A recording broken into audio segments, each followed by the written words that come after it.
pleasant good morning to one and all. Good morning. Welcome to the midweek episode of Speaking Out, Exposing Corruption and Incompetence. Today, Wednesday, the 24th day of April 2024. Welcome one and all. Welcome, welcome. Hope you had a pleasant evening or night last night. And we are here ready to bring you some credible information. My colleague, Mr. Conway, is already in the studio and waiting. Let me first start by apologizing for the late scheduling of the program this morning. This morning, the program was scheduled after 9 o'clock, and it caused some concern to some of the students because they messaged me, they called me to find out if we still have a program today. But let me say this, as we have indicated before, we're going to have programs on Mondays and Wednesdays at 11 a.m. And if for any reason we're not going to have, you're going to be informed. We're going to let you know well in advance that there is no program. So you have to work on the assumption that every Monday and Wednesday at 11 a.m. we are going to have the program Speaking Out, Exposing Corruption and Incompetence. But it was pleasing to see the interest shown by so many students messaging me this morning to find out what is going on, because as I've said, we had a little bit of challenge, not anything very significant, and therefore the program was not scheduled as early as we would normally do. You know, sometimes even the night before we schedule the program, but it is customary that we schedule between 7 and 8 o'clock in the morning. But this morning we had a little challenge, and therefore it was not until after 9 that we were able to schedule. So again, our apologies for that. But here we are ready and raring to go. And it was pleasing to see so many students. Well, I guess you weren't in the schoolyard, but you were perhaps on the road waiting for the gate to open, then to rush into the schoolyard. And when the program went live, to rush into the classroom to hear what is going on. Once again, we have lots and lots of issues to discuss and information to bring to your attention. So stay tuned. Just relax your wait, and your patience will be worth it. So yes, here we are. Share the live, as we say, share the live. And as one of the students would tell you, once you come on, just give us a thumbs up. Give us a thumbs up, and to show your appreciation. And when you say about thumbs up, we aren't talking about the emojis. We want emojis. We want a thumbs up on the channel itself. So if you don't know to do that, perhaps you can inquire, ask, and they will tell you how to do that. Some people have been given the emojis. We want emojis there. We want the thumbs up to see how appreciative you are of our efforts. As we must say that we have to give praise and thanks to being in the land of the living. This is the day that the Lord has made. Let's give praise and thanks. And always remember, it is because of his mercies we are here to do anything and to take part in this program this morning. So yes, welcome one again. Share the live. Let them know that we're here. Subscribe. I see people have been doing that, but yet still we have many students, regular students, who have not subscribed to the channel on YouTube and who have not liked the page on Facebook. And that is how you're going to get these notifications, because once you subscribe and you hit the notification button, once the program goes live or anything is published, you're going to see that. For example, last evening we published a short clip, and if you had subscribed, then you would have gotten a notification about that short clip. So please do that. Please do that. You should go there now and do that. Subscribe to the channel.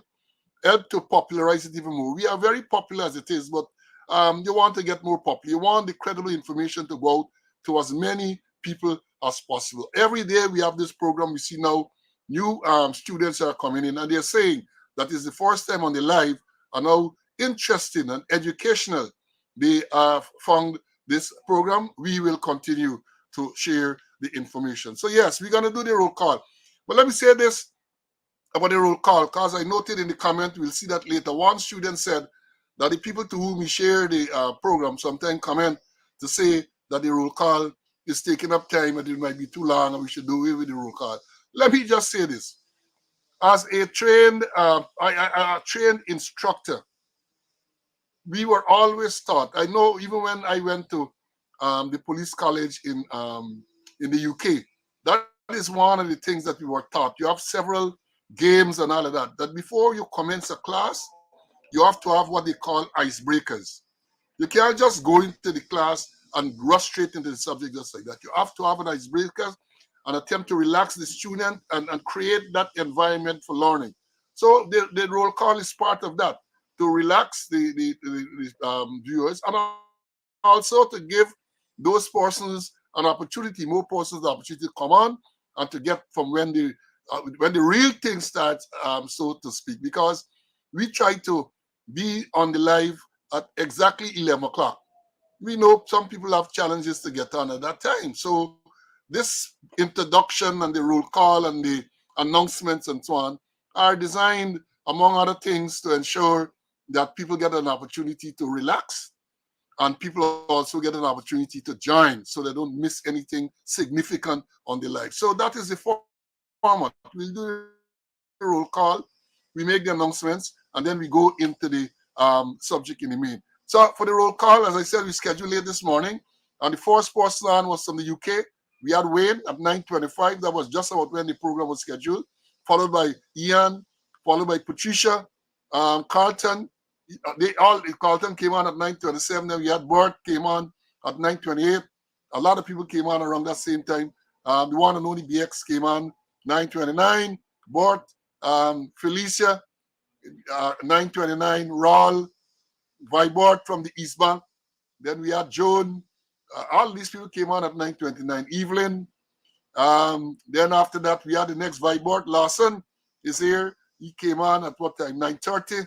Then we had Brian, Ivan, Lynette from the UK came on at 10:30. Dexter, Pauline, Debbie, all these are 10:30 people. Courtney, Mary, Tessa from Orlando. Then we have Sean from New York came in. Sean don't miss a program. I think once he missed and he was very apologetic. He don't miss a class. Magnell, that's Sean alone, many others. Let me just say that to clarify. Queenie is here. John, Derek, Como, 8218, Como is here.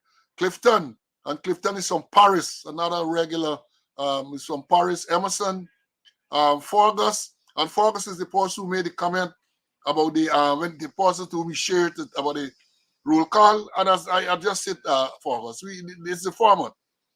Everett from Texas. I know some people miss Everett. I miss you in class on Monday.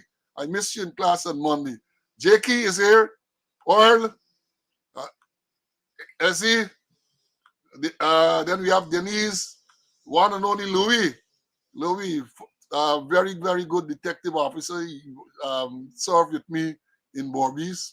You can't fault these people's knowledge and the professionalism. Oren from the UK. Court is here.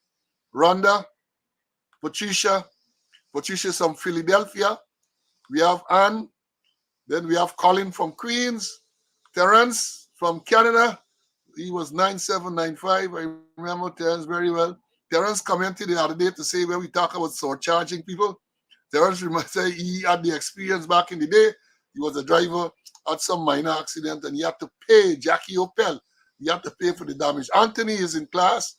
Then we have Winston from California, Ulrich from Queen, Emerson, Princess from Lamar Springs. Then we have Emerson, another Emerson, or is the same one, I'm not sure. Malcolm.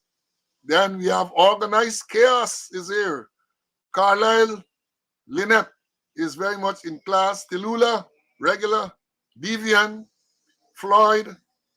Then we have Roy from Schenectady. Karen is here. Doreen, my squad mate from Canada. Carl, my squad mate from Arizona.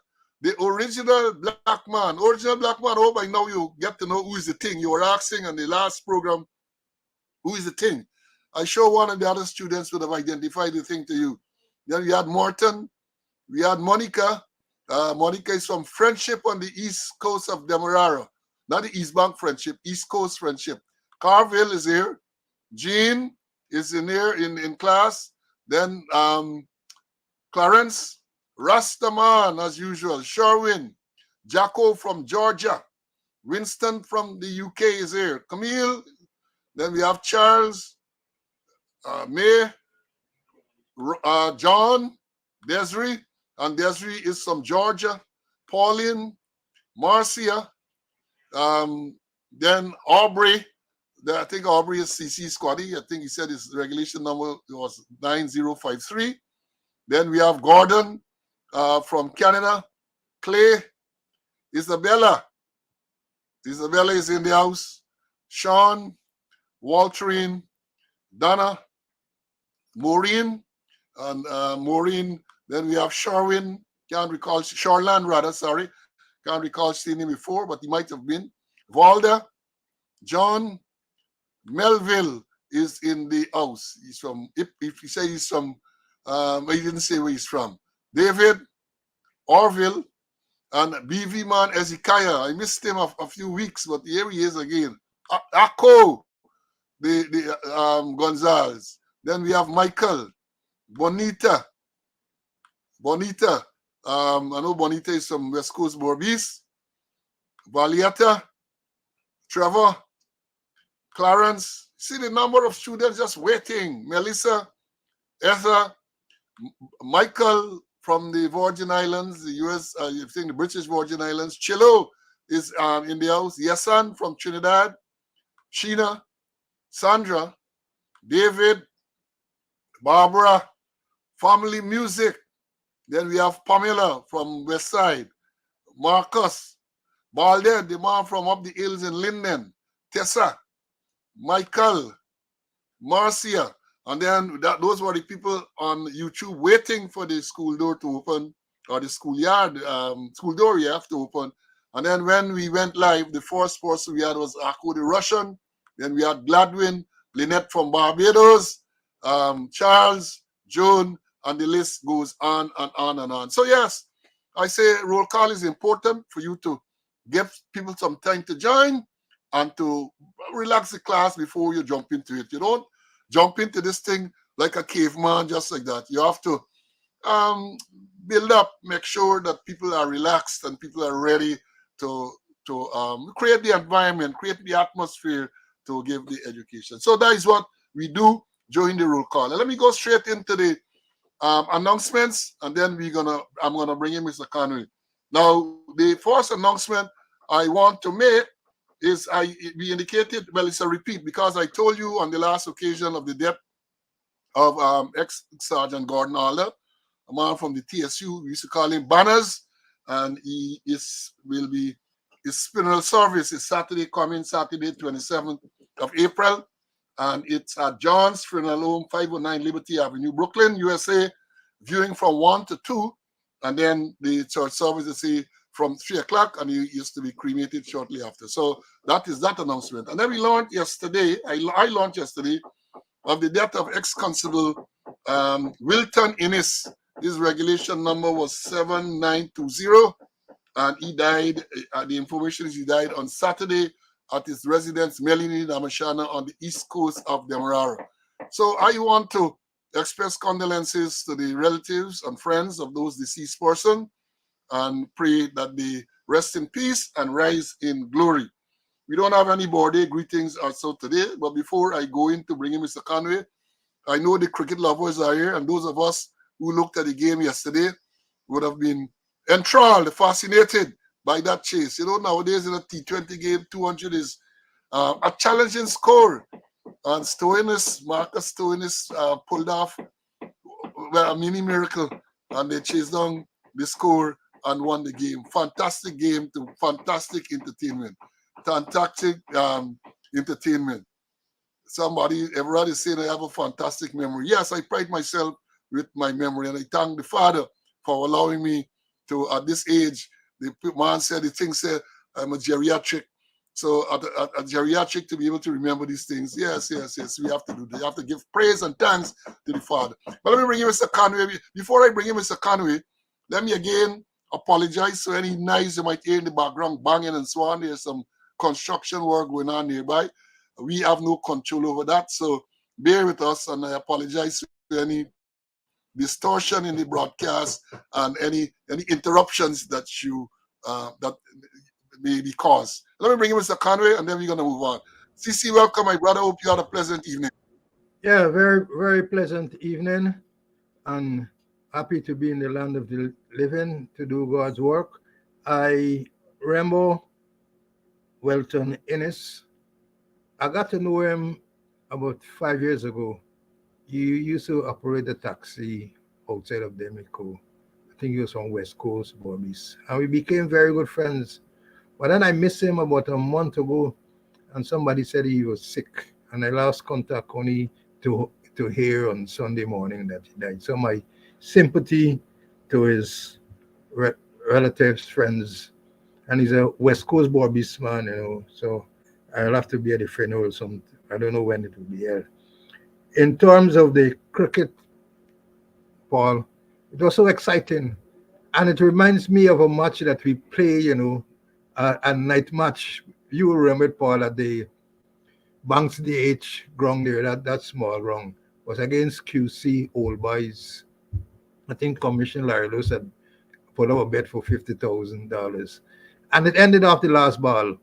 The last ball, we won off the last ball. And I remember, Paul, you scored some runs. I also scored some runs. And when the ninth wicket fell, our good friend Derek Frew went into, but one ball to go. And then I started to analyze his stats, then. Because the last two matches that he played, he got two forced ball ducks. And he was going to face the forced ball. And remember, you had a long discussion with him in the center of the pitch. And but then he's a man who normally follow instructions. And we won after the last ball. I always remember that match, and I always remember Derek.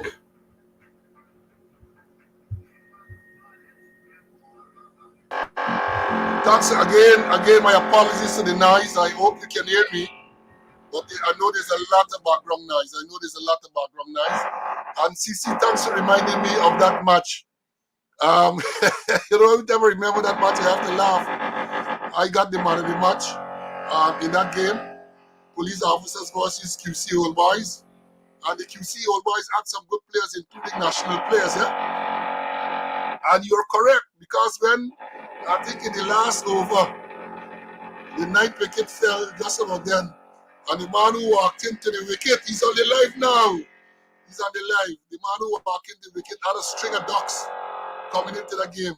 And I met him and I pleaded with him. I said, just block the ball. Just try and block one ball. And I will do the rest. And I did bring home the bacon, so to speak. So yes, I remember that game very, very well. It was a very, very exciting game. I think if I'm not wrong, one of the major prizes was sponsored by Citizens Bank. And the managing director, Mr. Alan Paris, was there to present me with the man of the match trophy and a check for a sizable amount in those days.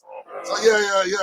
They're good, fun memories. And as I've said again, apologies for the noise you might hear in the background. I'll do my best to make sure that you can get the broadcast. I have absolutely no control over that, and it might be intermittent, but right now I know it is very, very distracting.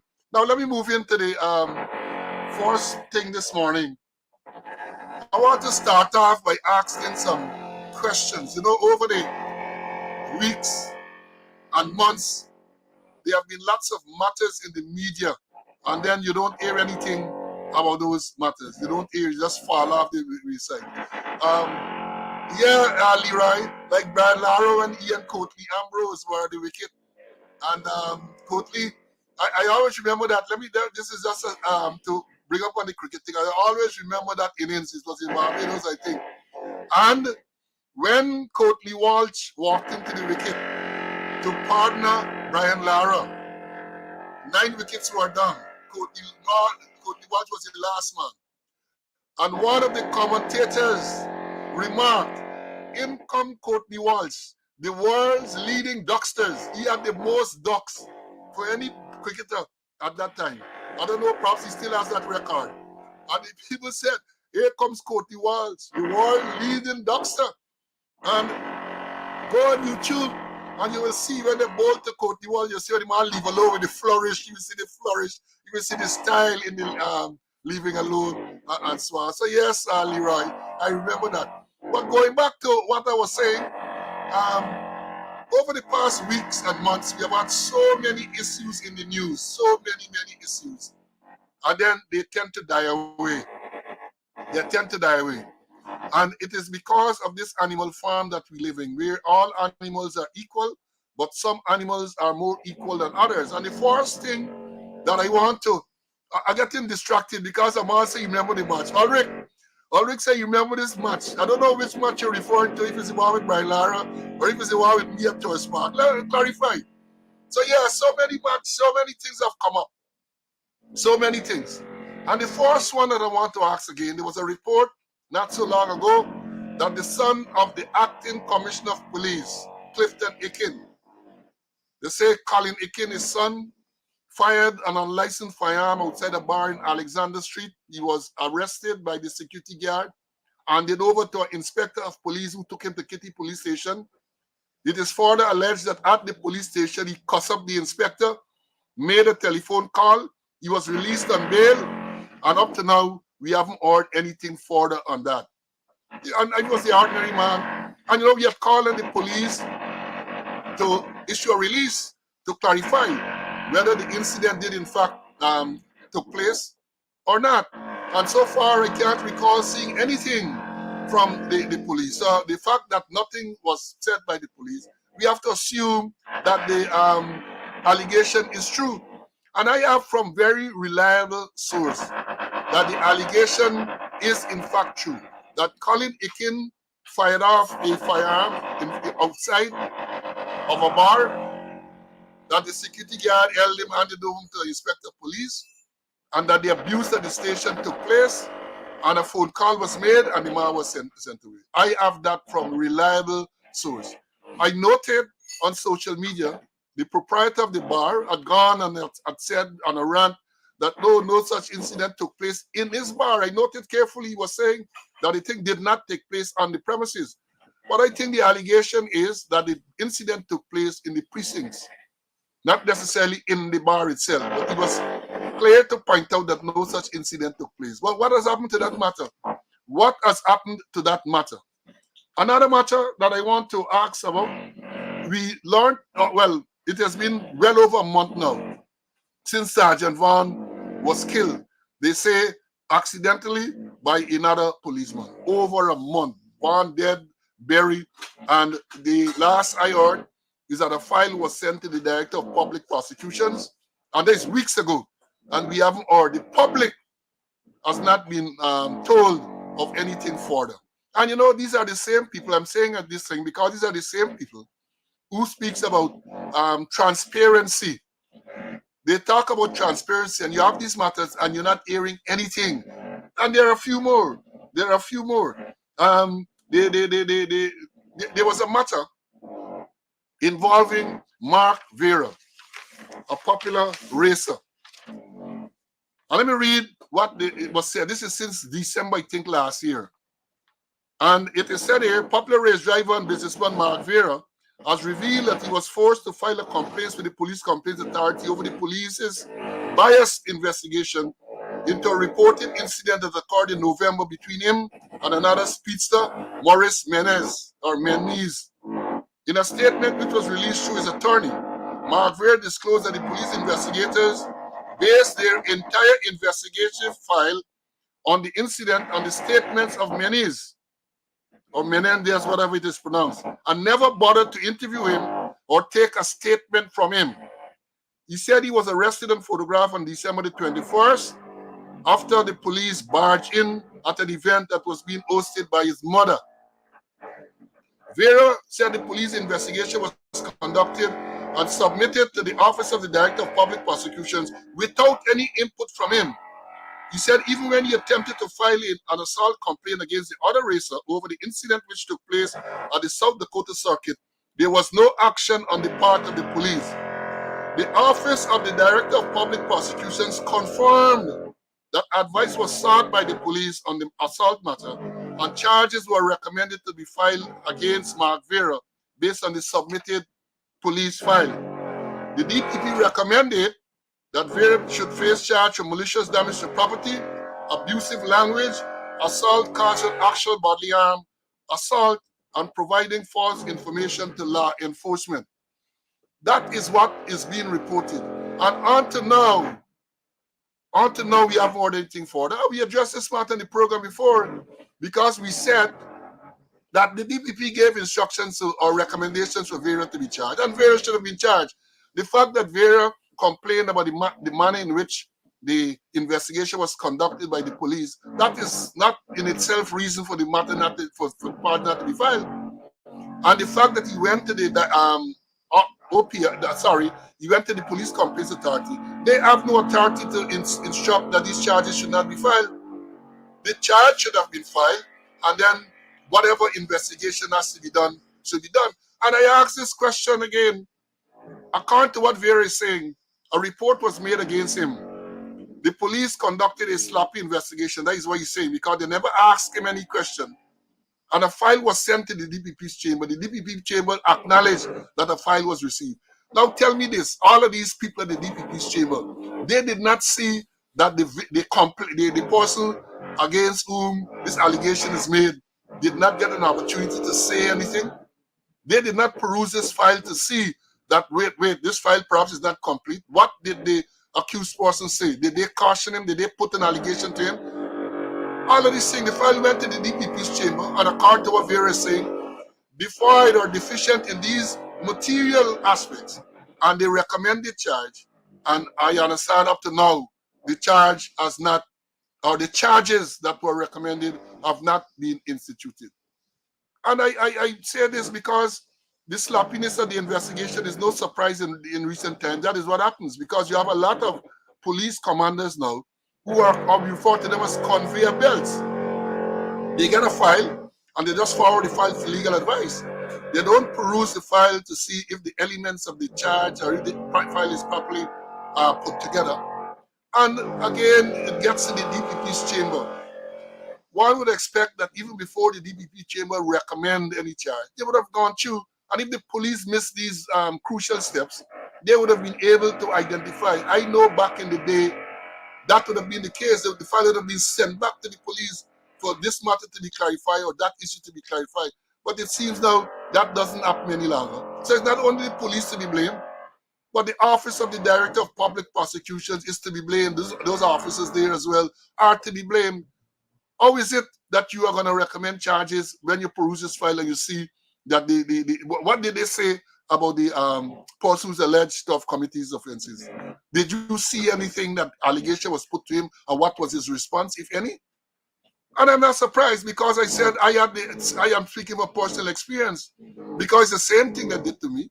A file is submitted to the DPP's chamber, and without any, I never been asked a question, no allegation put, and the DPP recommend charges. The DPP recommend charges. So that we talk about this politically inclined and incompetent office, because it's not only the director, there are several of legal officers at the or lawyers at the DPP's chamber. And you want to tell me all of them these things, those who it will have passed through. And I make the point again, because even when, let's say, a junior officer there, out of exuberance, say, well, look, file charges and so on. When these matters are highlighted, the DPP has a responsibility to recall these files and to re-examine to make sure that everything is done correctly. But that doesn't happen now, depending on who the person is against whom this allegation is made. That determines how these matters are handled. I have a few more, but before I go on and bring Mr. Conway to have his say on the few matters, the Akin matter, the Vaughn murder, and the Mark Vera matter. CC, what are your views, my brother? In the Hicken matter, my investigation revealed or their allegations that the owner of the bar was called to police headquarters and told, hey, you got to make a statement that it didn't happen in your bar, or else we're going to shut down your bar, So he did. I understand the statement wasn't of his own free will. But when Vaughn hears it, a member of the force, a police sergeant, killed by friendly fire, killed by his own people, There's a special joint services arrangement, a special joint services operation killed, and nothing. No, not even an inquest is recommended over a month ago. And then to add insult to injury, when the body went to his residence on the west coast there, not a police representative was there. Nobody from police headquarters was there to sympathize with his family. No, nobody from the division where he resided was there to sympathize with him. Perhaps that's how they treat it. But whenever you're done, is the death of a human being, and you must make sure that it's stored properly in investigated. But they don't know that kind of thing. And the files being a commando, all them is conveyor belt. They nobody no turn back no file. Nobody don't turn back no file. I did it on several occasions. You did it on several occasions, Paul. Nothing couldn't pass us. Nothing couldn't pass us like that. But the whole thing is that conveyor belt, they just sending up. And then if a DPP too, alarming number of cases finishing at no case submission. And the file went to the DPP. Cases in the magistrate court, and more so cases in the Supreme Court, High Court, that finishing at no case submission. What really is going on? That and then the DPP is so politically inclined, and taking so much of political instructions that maybe it is not surprising. But then the rule of law must prevail. Yeah? Rule of law should prevail, but obviously, as we say, we live in this animal farm. And one of the students is asking, I have those things to mention too. What is the position with the man, the businessman, who is alleged to have put an unlicensed firearm in the handbag of a person who was accompanying him when the police stopped the car on the East Bank? That matter jumping around too. The matter dancing around. I understand that we had said on this program, Jackie Opel was involved. Payment took place, and up to now you can't hear anything further on that matter. What seems to have been a very straightforward case. A very straightforward case. The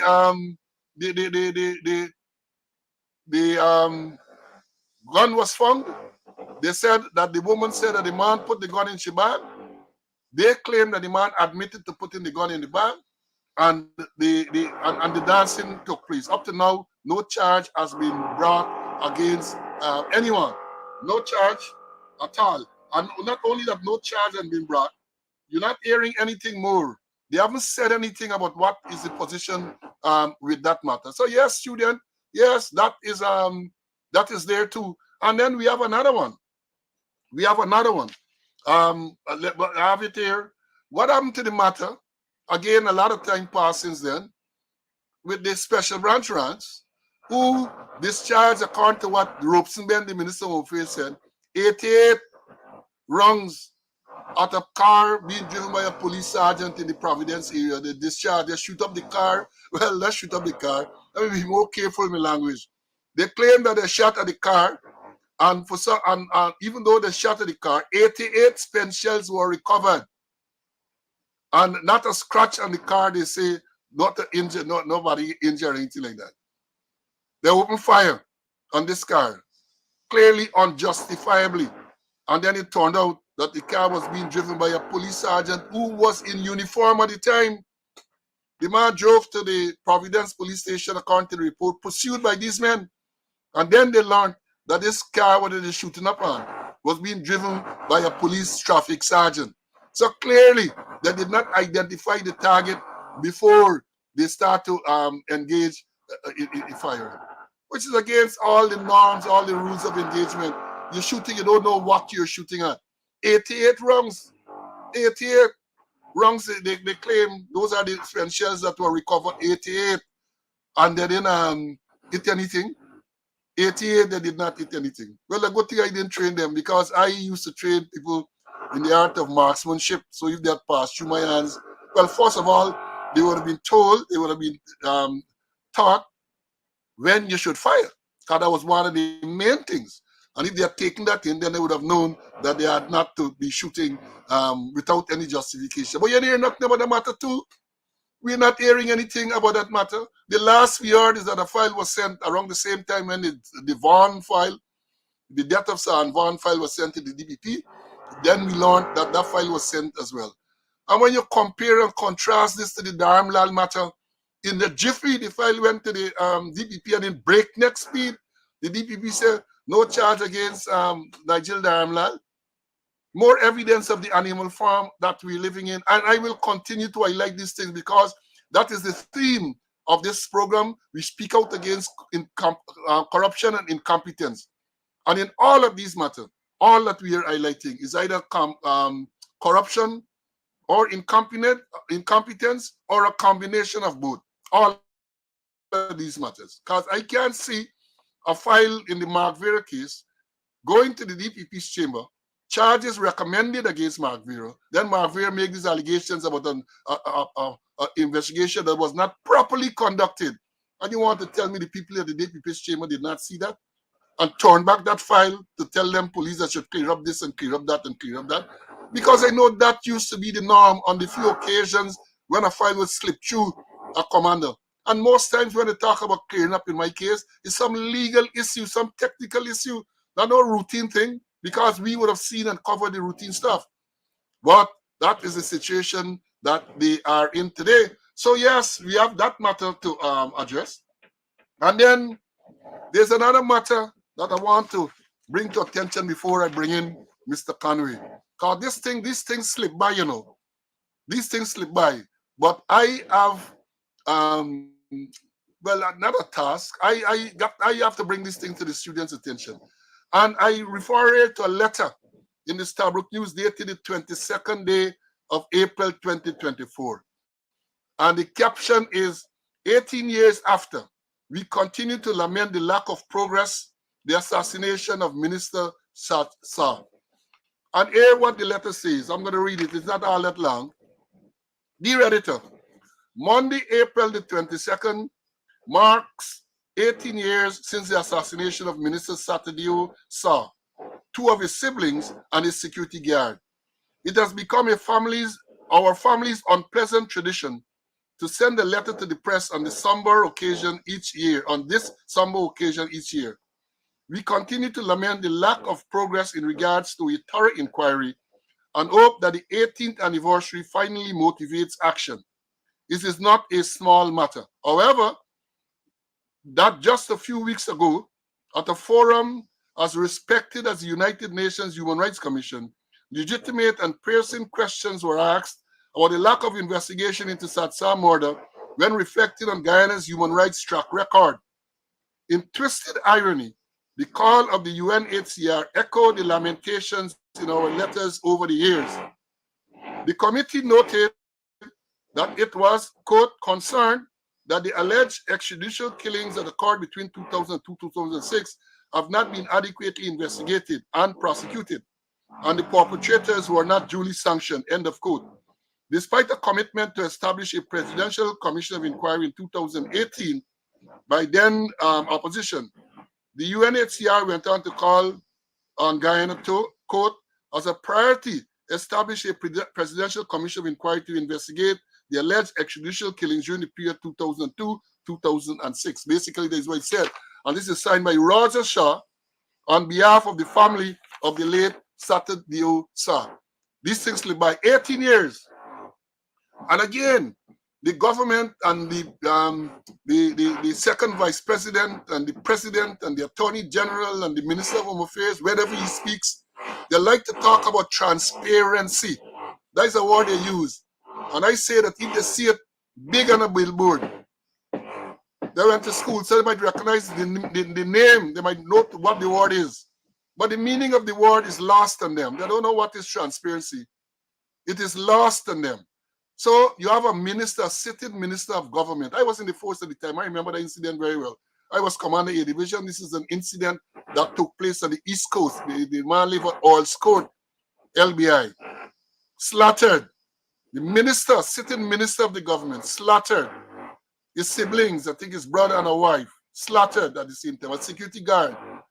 And until now, no inquiry, no commission of inquiry into the death of a sitting minister of government. and they talk about transparency. They want to talk about transparency. They know they know not what the word really means. They don't know what the word means. So you have that, and these things we have to remind. I will continue to remind people about these things. I will continue to remind, because as I've said, they operate on what we refer to as these things, these issues having a limited shelf life. So it comes up in the media, and after a few days or so, it dies away. And then they sit there and they talk all kind of things because they believe people are forgotten, or even when people remember, people just allow it to slide. I'm not going to allow them to slide. I am not going to allow it to slide. I will continue to remind us of what took place during particular periods of time. I will continue to remind. They can come and they can say whatever they want to say. As one man last Monday said that I only elected, like nothing pleases me, and so I said, what is there to be pleased about? What is there? You tell me what we should be pleased about. Blackout every day. You live in some area, you can't get proper water through the main. Crime is out of control. Every day is some murder. Road accidents. You can't walk in peace. Now, only recently, you heard dengue fever. 2 children died from dengue fever. The regional chairman, Bobbies, indicated they had 400 cases. I see Frank Anthony, the Minister of Health, come out and say only 2 children died. 2 children are too many. Too many. And somebody wants to know that nothing pleases you. What is there? Tell me. Like Morgan Heritage song, what is there to be pleased about? Just tell me. Let me bring in Mr. Conway before we move on. Mr. Conway, the Sabdiosa and all of those things that I just remember. Your comments, please. I remember that period very clearly. We used to call it they call it the Troubles, during the period of the Troubles, and I was during that period. Sometime I served as commander there on the East Coast, and Paul, you went into operation numerous times in Buxton, and I can remember we used to call Buxton the Gaza Strip. We used to say things happening in the Gaza Strip, or things happening in the Gaza. And apart from all those persons who were killed, it is important to note, or for the police to remember, that when Floyd McDonald was commissioner during that period there, 26 policemen were killed in the line of duty. Let me repeat, 26 policemen during that period were killed during the line of duty. And if you want to disbelieve me, go and check the heroes monument they are there. All their names are there. 26 policemen. That McDonald turned the deadliest commissioner we ever had was Floyd McDonald. 26 policemen, and we ain't doing no inquiry. We ain't doing nothing about it. So things just like going on as per normal, Paul.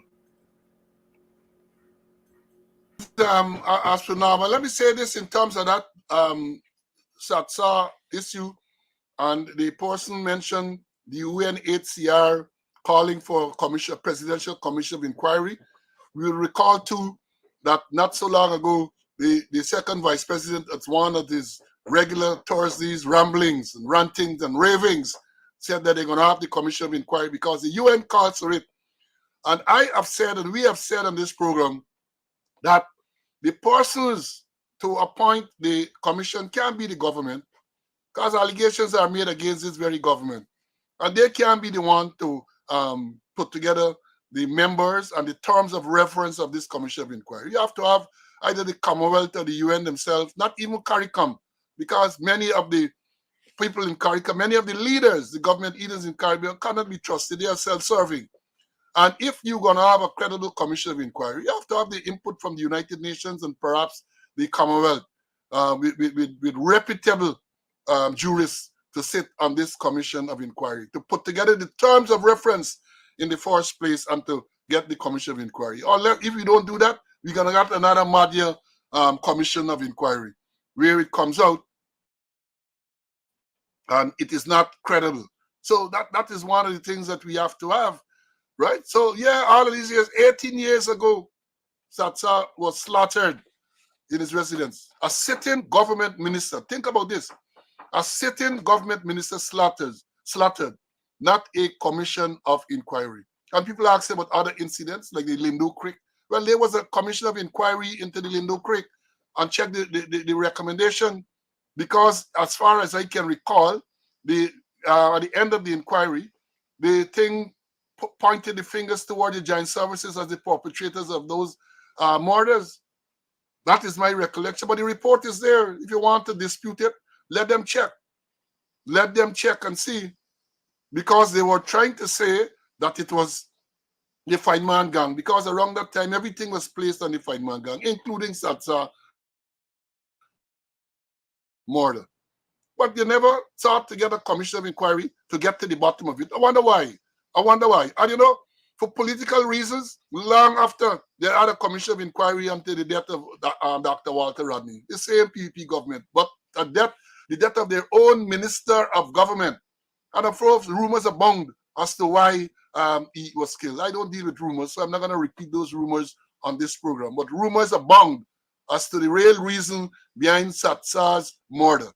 And his family members have been relentless in their pursuit for justice, and I commend them for that. They are not letting it go. They are not letting it go. They have been relentless in their pursuit. Kudos to them. But let me move on and talk about this thing, another disturbing incident. Now, this one touched me a lot. You know, as I said, crime is out of control, and they will come with their propaganda, and they tell you all manner of things. All serious crimes are down. When it's just about, if you really analyze it, of all the crimes in Guyana, when the police speak about serious crimes, there are like about 7 serious crimes that they analyze to tell you that serious crimes are done.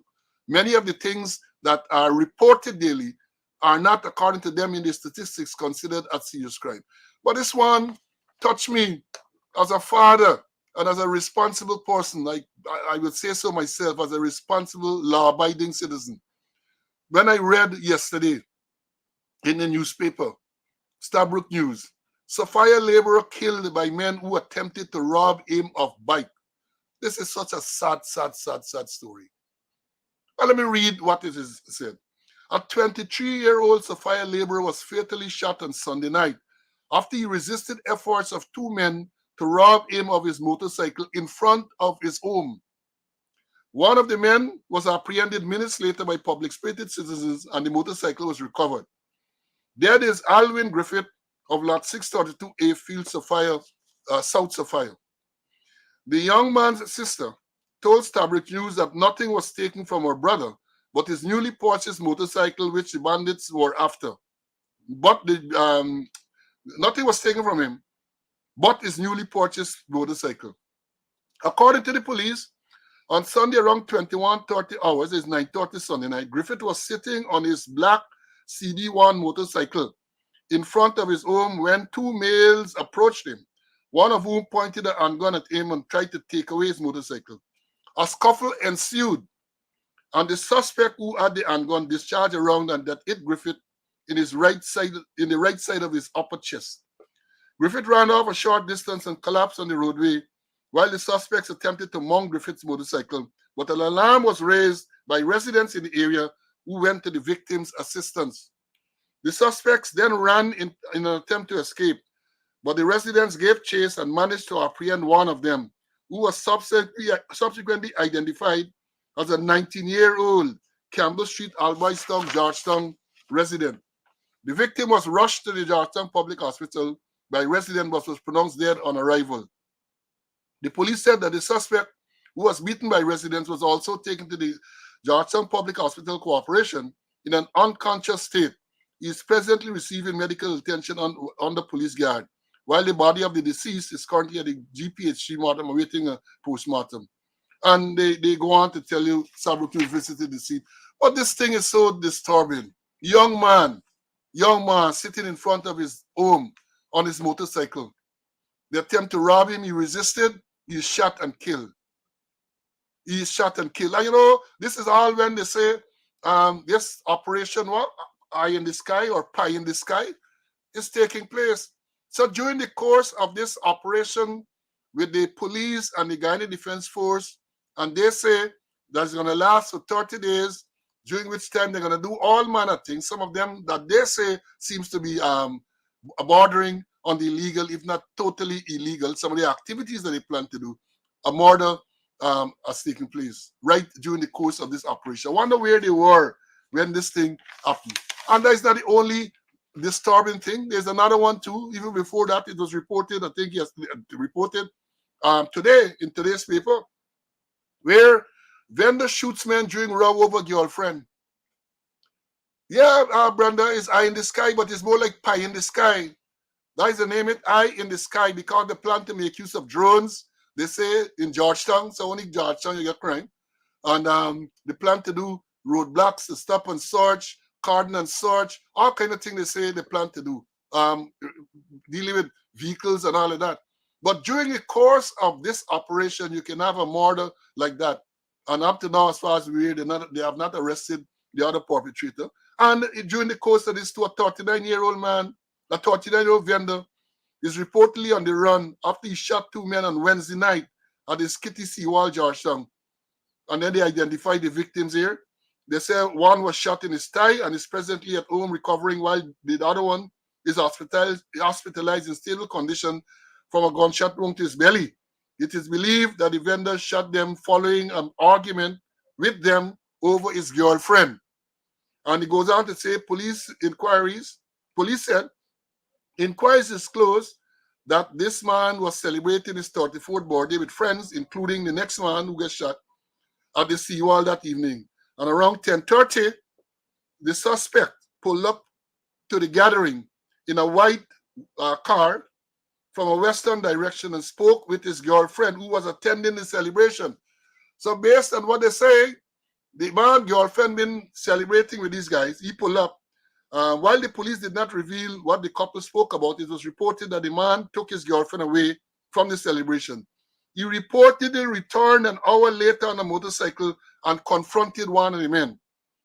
The two men started arguing, and the vendor pulled out a gun from his pants waist and shot this other man several times before making good his escape.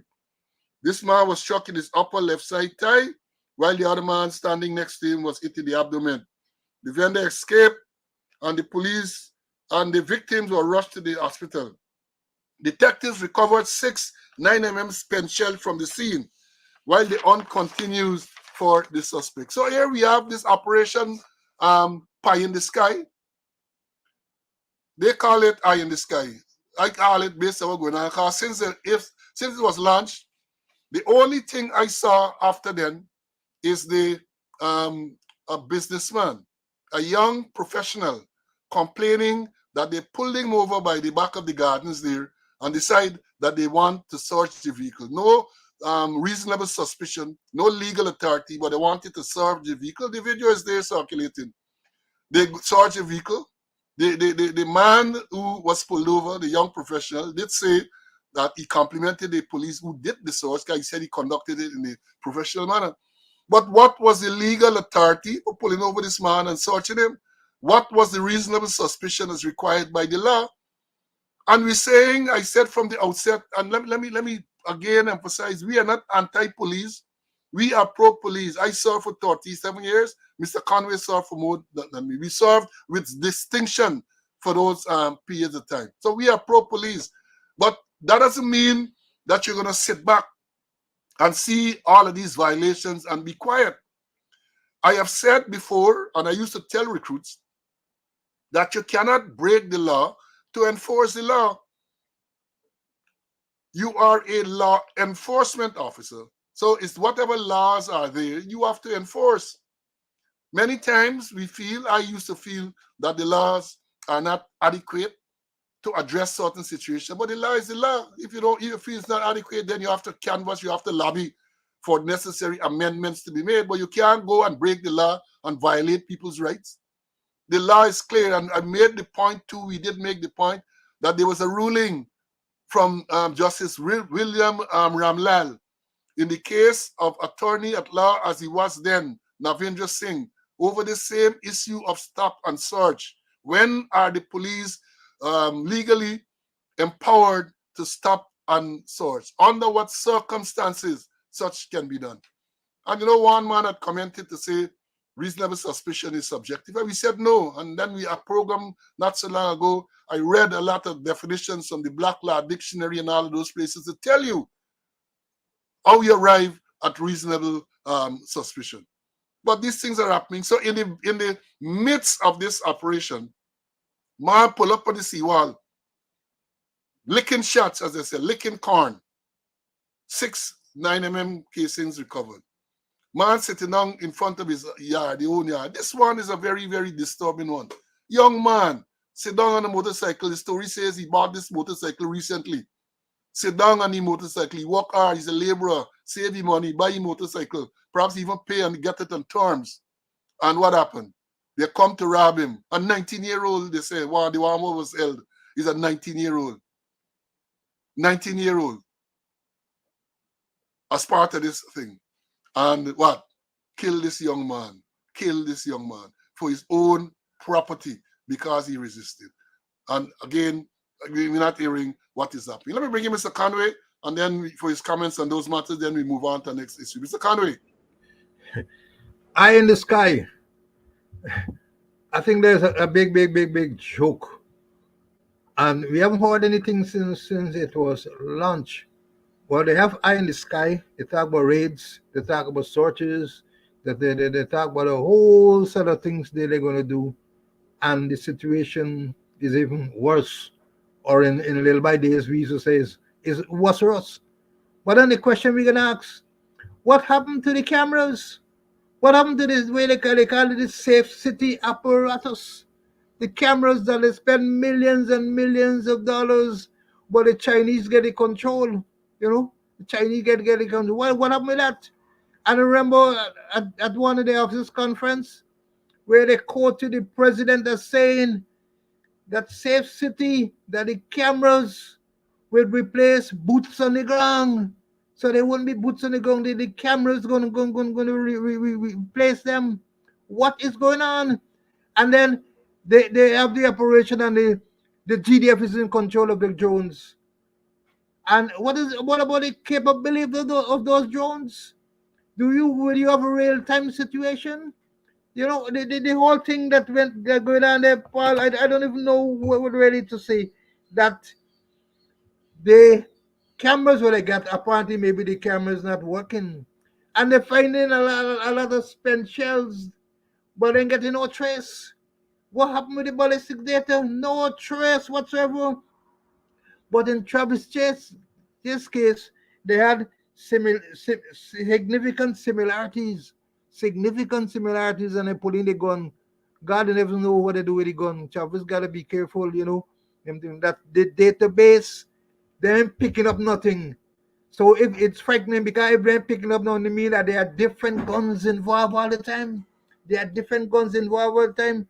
And then I'm gonna say this, you know, it hurt me to say that there are rumors that the police that know who are the perpetrators, but they're working in bed with the perpetrators because what's happened?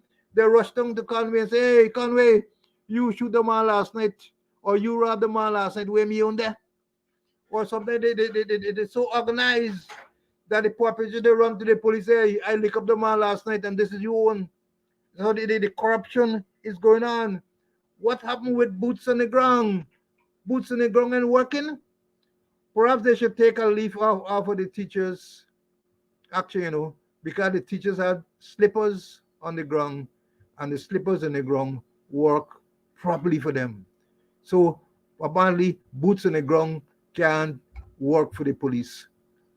Total nonsense with this thing, eye in the sky, eye in the sky, and they're violating people's privacy. They invading people's privacy with those drones. You know, they're not looking at the legal implications. But let me see what's gonna happen, Paul. Yeah, but what would have expected if you have a proper operation? First of all, you got to make sure that it's conducted within the legal framework. And at least we would have been able to see a decline in these incidents. But it appears not. Even if there's a decline, they're not telling you anything. They're not telling you. But I would normally say that one incident like this, one murder, a bad murder like this. All murders are bad, but when a young man is sitting in front of his own residence, his own house, his own home, on his motorcycle, which he recently acquired, and is shot and killed, I mean, that must disturb any right-thinking society. Men are out on the seawall, according to they say, enjoying some body, and a man roll up and discharge rounds, hitting two persons. Luckily, no one. It doesn't seem as though it is fatal. It is the one man that's hit in the thigh and the other one man get hit in the stomach. We have to wish them a speedy recovery. But what happened to these matters? People are not being arrested and not prosecuted. And again, I say, if you're going to arrest and prosecute, make sure proper investigation is done. This one of the seawall seems to have a situation where you should get a lot of evidence. Because people were there. The man, according to what they say, the man went there first, took away his girlfriend. Then he went back. So obviously they know who the person is. They must know who the person is. The victims ought to be able to say who the girlfriend is. And she ought to be able to say who's her boyfriend that went up there and shot these people. You have empty casing, so you have to have forensic evidence. But nothing we're not hearing. Nothing. And my concern has always been, when we talk about it, and other people talk about it, they rush to pick up someone and they charge without doing a proper investigation to gather evidence. So as we have seen, as we have remarked repeatedly on this program, the matter goes to court, they rush the matter to court, passes it through the DPP's chamber, and they seem not to be able to discern whether you have all the evidence or so on. They're quick to say charge. And then at no case submission, the matter gone. Because remember, when they talk about clear up, when the police tell you about clear up, their clear up is based on arrest, So if they arrest, so the matter clear up, they're not too concerned with the end result, whether the person is convicted or not. And they give this false impression that, oh, we arrested this person, the person arrested in relation to this matter. And nothing happens after them. Nothing happens. Let me tell you to continue to share. Somebody's asking here what time the program starts. Nowadays, 11 o'clock. There's got to be a new student. The program is held on Mondays and Wednesdays at 11 a.m. If you are in the U.S., it's Eastern Standard Time, 11 a.m. New York time, 11 a.m. Guyana time, because it's one and the same now. So yes, for the student who asked that question, 11 o'clock. And if you are unable to catch the live, you go on YouTube. It is there. All the previous programs are on YouTube. Or you can also go on Facebook, and the program is on Facebook. So yeah, that is what is there. And I'm talking about transparency. This foreign word, this is a word that is not in the dictionary of many of the government officials in Guyana. Transparency. I read, we were talking about this GDF helicopter crash back in December. And how this matter is being handled. Two survivors, one of the co-pilots and one of the crew members survived this crash. And we have not heard anything from them. 5 senior persons died. Well, 4 senior and a staff sergeant died in this thing, including a retired brigadier general. And we are not hearing anything about it. They say some inquiry is supposed to be conducted. The police are part of this investigation. Blah, blah, blah, blah, blah. You're not hearing anything else. Well, a few days ago, I surfed the net and look, I saw an article which says here it is published on the 18th of April by Caribbean Life. That is an online news outlet, Caribbean Live. And it says, pilot error to be blamed for worst military crash in Guyana. They're saying a pilot error is to be blamed. Now let me read quickly what it says. The Bell 412 EP went down in bad weather about 30 miles from the western border with Venezuela while on assignment taking officers on inspection of troops who were at the height of alert because of threats of an invasion by Venezuela over Venezuela's decade-old claim to a large swath of Guyanese territory. It was easily the single worst accident involving a military aircraft in Guyana's history. The brand new chopper from Bell Corporation in Texas was only put into service in early July. Experts have ruled out engine failure as a cause of the crash. Speaking to this publication in recent weeks, 3 separate high-ranking Guyanese government officials all blame pilot error as the main cause of the crash, saying that the cockpit crew, commanded by Lieutenant Colonel Mike Charles, crashed in the jungle after choosing an alternative route to the regular air lane from the Olive Creek refueling depot in the Mazaruni region to the indigenous community of Arau, where it slammed into high ground. They all said that Charles and co-pilot Andy Crawford had chosen to follow the Mazaruni River using visual flight rules as much as they could have, as the weather on the normal route was cloudy and rainy, but they came upon high grounds and had difficulty climbing out and away fast enough from the high ground when it crashed into the slope that killed the 5. Co-pilot Crawford survived, as well as the 3rd crewman, Corporal Jackson. Initial reports that were that Crawford had not been in the cockpit at the time, but was at the back of the chopper with Jackson. But the sources adamantly disputed this, saying that his survival was simply a miracle. And then they go on to tell you some other stuff here and so on. But here what they're saying, according to this article, they're saying that it was pilot error. We ain't got a report yet, We ain't got a report yet, but it says it was pilot error that caused this crash. And here, to me, what I believe got to be, they say this, what they say is a miracle. They said that this co-pilot, the Lieutenant Crawford, right? He was in the co-pilot seat up front when this plane crashed. And the fact that people were saying that he was at the back, it is not true. And let me remind you that when this plane crashed, and that is what they're saying even in the official report that we have, the PM report and so on, the bodies of the pilot, Mike Charles, the General Beaton, and the other guy there, Crawford, were burnt beyond recognition. That is what they say. And you are telling me that the co-pilot who would have been next to this man who burned beyond recognition escaped without any burn, any bruise, any crash? They said it's a miracle. What they say? Saying that his survival was simply a miracle. Well, buddy, when I hear that, I say, well, I remember there's a group, I don't know, the older ones will remember Hot Chocolate. The group by the name of Hot Chocolate, R&B group, sing a song, I believe in miracles. Where you are, you sexy thing. I can't sing, so don't laugh me if I don't sing well, but I know the song. Hot Chocolate, the miracle. There gotta be a Hot Chocolate song that this plane, this helicopter crashed. The pilot burned beyond recognition, that is what they say. And the co-pilot, who, based on my understanding and the configuration of that, would have been sitting somewhere next to this pilot that burned beyond recognition. And he survived this crash with not a burn, not a scratch. Something wrong. Chinese man says something wrong.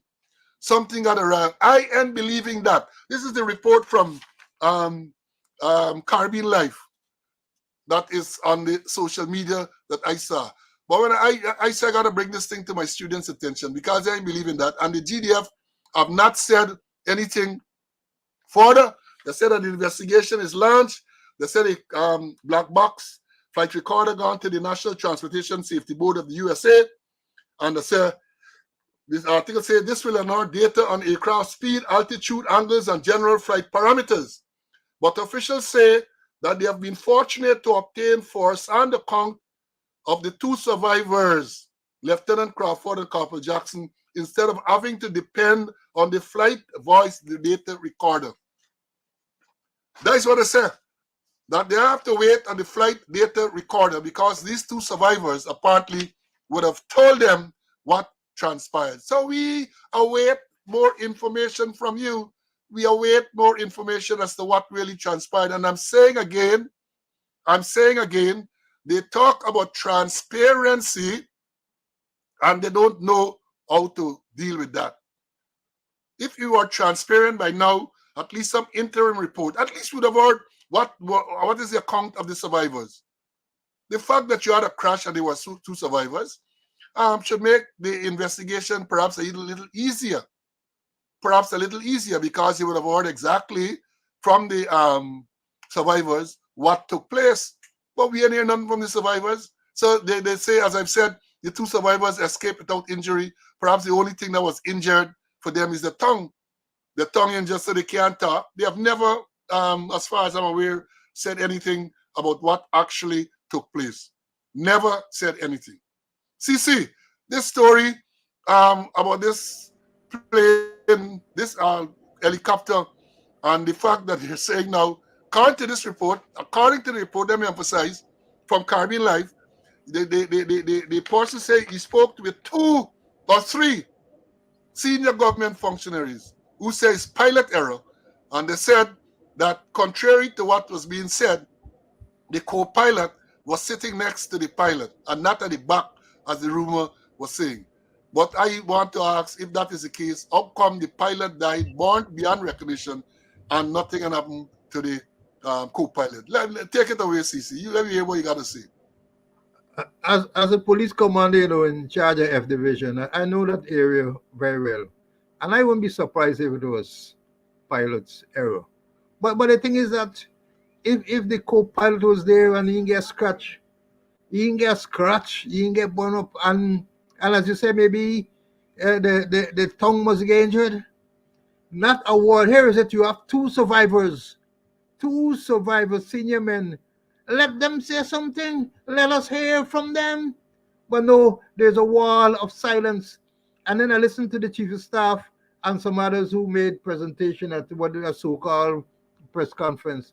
And I wanted to know whether or not the Army normally would teach methods of instruction. They had a good methods of instruction course, or whether or not the chief of staff and others attended any of that method of instruction training.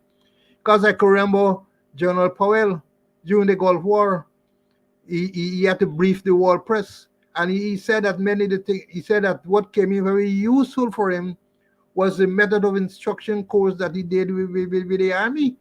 And the more you listen to them, the more you get the impression that they're hiding things, that they're not transparent. Come forward and let us know if it's an interim report. If it's an interim report, here is the co-pilot, the pilot born beyond recognition, and not a scratch from the co-pilot. They're really hiding things, and they're not transparent, and person would have confidence in them. If they copy something now, they won't have confidence in them. Share trash going on, Paul. Yeah, and again, until one of the students saying, right, no speculation. I agree with you, shouldn't speculate. But that is every reason why the officials must come and tell you something. This has been months since this incident took place. Months, and they have not said anything. And you lose credibility because of that. Because whatever you say is now, people are going to be skeptical. Because you're taking so long, and as my colleague said, not even a little interim report.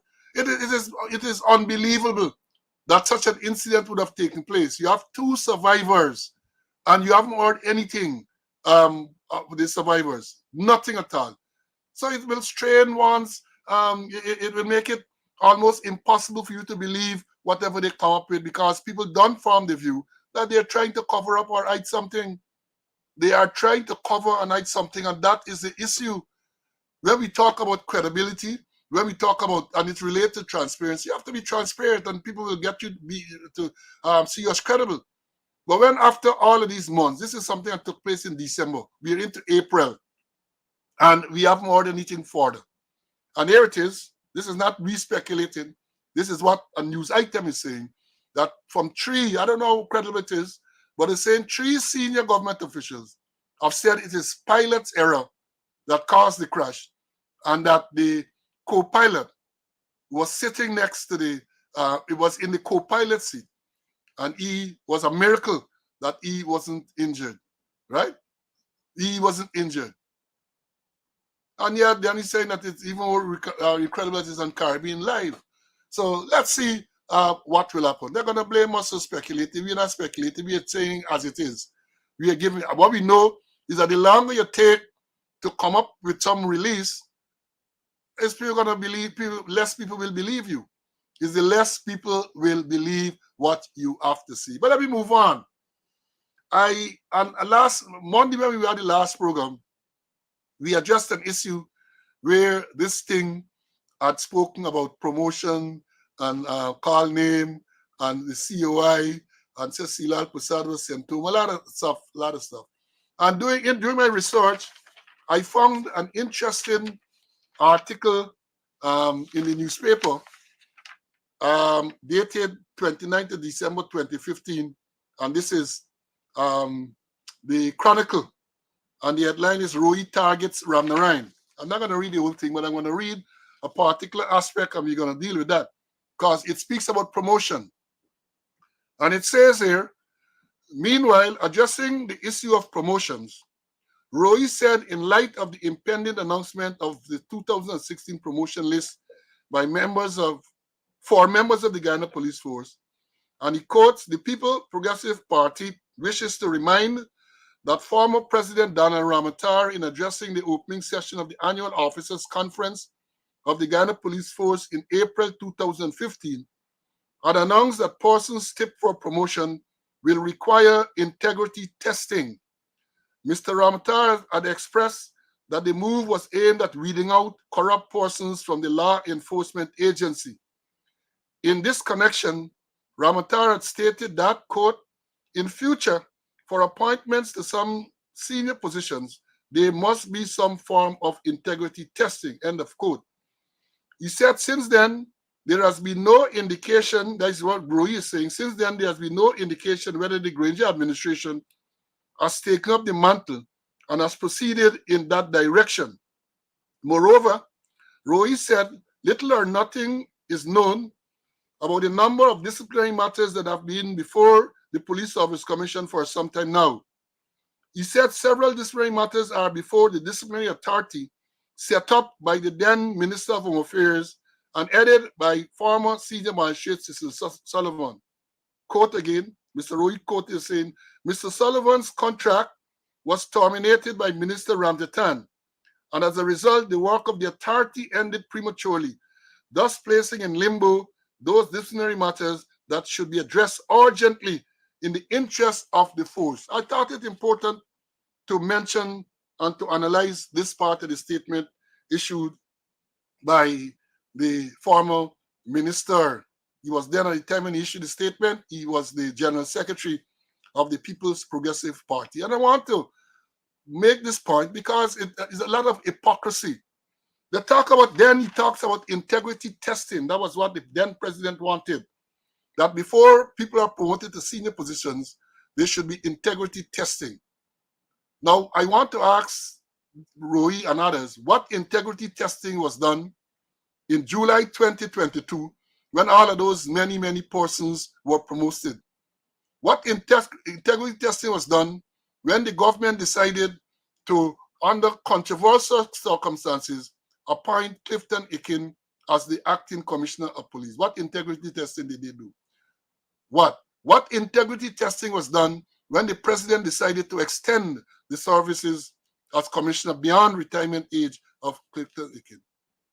They come and they make these statements, but the records are there, and I am going to continue to analyze, to research, and to bring this thing to remind them and to show you how hypocritical these persons are.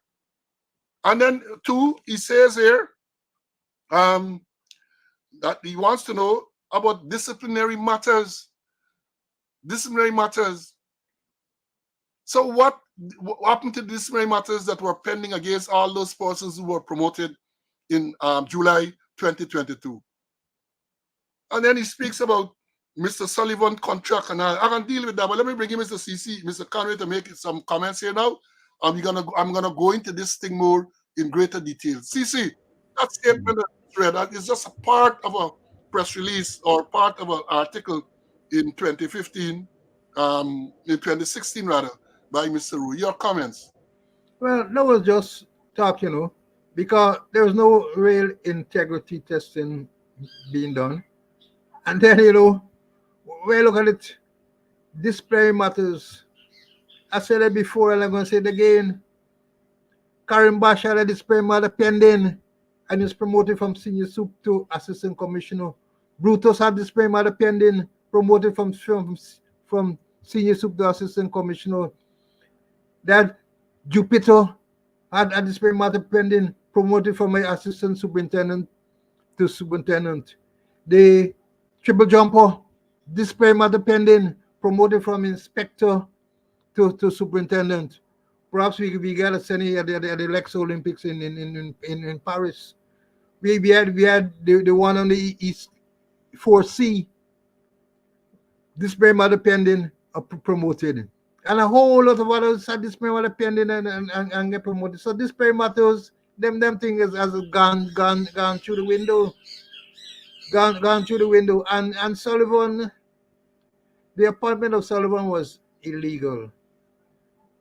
Because I think you're going to read the Constitution, that Sullivan had no legal authority to inquire into disciplinary matters.